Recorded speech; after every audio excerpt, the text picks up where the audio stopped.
Pablo Escobar, el capo más temido del narcotráfico colombiano, tomó una decisión que marcaría su destino: entregarse a las autoridades. Pero su rendición no fue común, estuvo llena de condiciones, lujos y engaños que le permitieron seguir manejando su imperio desde la cárcel. ¿Cómo se llevó a cabo esta negociación? ¿Qué pasó dentro de la catedral? ¿Por qué terminó fugándose? Acompáñanos en este relato detallado sobre la insólita rendición de Pablo Escobar. Para comprender la magnitud del impacto que tuvo la rendición de Pablo Escobar, es importante entender el contexto en el que se encontraba Colombia en aquellos años. Durante los años 80 y principios de los 90, el país estaba en medio de una de las épocas más violentas de su historia.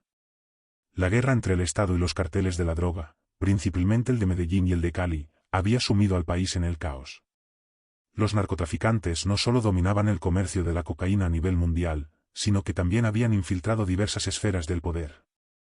La corrupción era rampante, y la población vivía con miedo ante la ola de atentados, secuestros y asesinatos que estos grupos armados perpetraban constantemente. Dentro de este panorama, Pablo Escobar se erigía como la figura más poderosa del narcotráfico. Su estrategia para consolidar su imperio era doble: por un lado, ofrecía enormes sumas de dinero a jueces, policías y políticos para que lo protegieran, y por otro, ejecutaba a aquellos que no aceptaban sus sobornos. Esta táctica se resumía en su famosa frase: plata o plomo.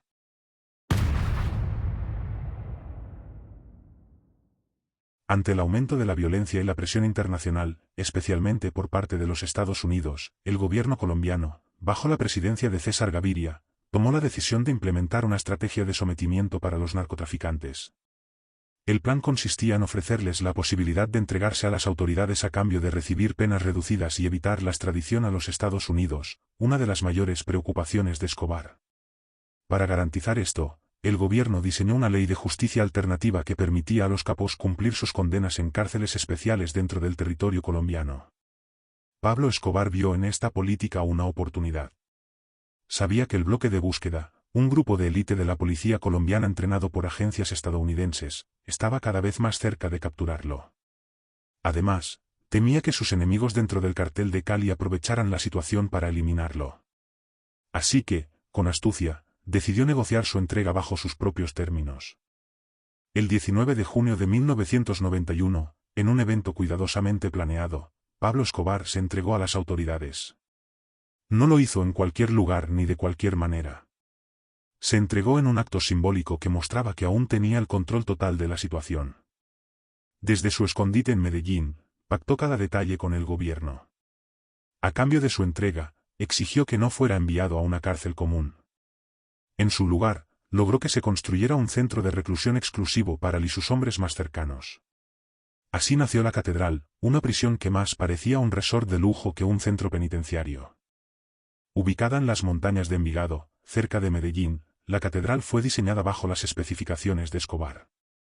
Contaba con amplias habitaciones, canchas deportivas, un gimnasio, una sala de billar, un bar, e incluso un jacuzzi. Desde allí, podía continuar con sus negocios ilícitos sin interferencias. La seguridad del recinto estaba en manos de guardias que, en la práctica, trabajaban para él. No había forma de que alguien ingresara sin su autorización.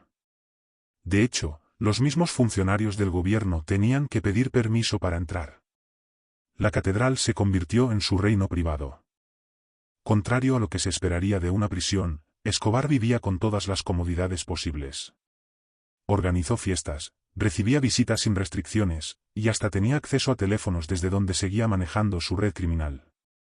Además, se dice que constantemente recibía mujeres, chefs privados y toda clase de lujos. A pesar de estar supuestamente recluido, su poder no disminuyó. Seguía ordenando secuestros, asesinatos y negocios de narcotráfico. Los agentes del bloque de búsqueda pronto se dieron cuenta de que la prisión era solo una farsa. Con el tiempo, la paranoia de Escobar aumentó. creía que algunos de sus aliados lo estaban traicionando, y su ira recayó sobre los hermanos Galeano y los Moncada, dos de sus antiguos socios. En un acto brutal, los mandó ejecutar dentro de la catedral. Los cuerpos fueron torturados, lo que generó un escándalo dentro del gobierno. Fue la gota que derramó el vaso. El presidente Gaviria no podía seguir permitiendo que Escobar hiciera lo que quisiera dentro de su prisión.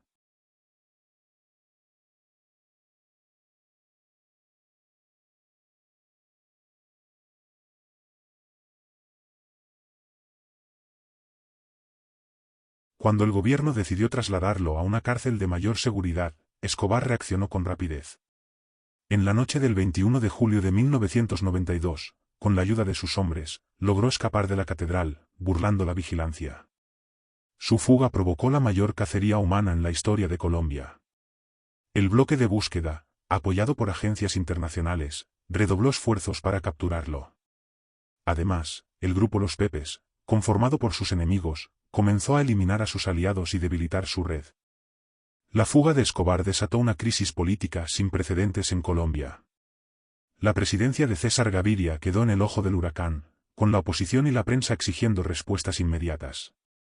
Las críticas no solo venían del Congreso, sino también de la comunidad internacional, especialmente de los Estados Unidos, que veían como su enemigo número uno volvía a estar libre. Mientras tanto, en las calles de Medellín y otras ciudades, la población vivía con temor. Sabían que su escape significaba una nueva ola de violencia. Escobar, al sentirse acorralado, intensificó su guerra contra el Estado y sus enemigos. Después de su fuga, Escobar adoptó una estrategia de supervivencia extrema. Se movía constantemente entre fincas y casas de seguridad en Medellín y sus alrededores. Solo confiaba en un círculo muy reducido de personas. Para evitar ser detectado, usaba teléfonos solo por pocos segundos, cambiaba de ubicación cada noche y nunca dormía dos veces en el mismo lugar.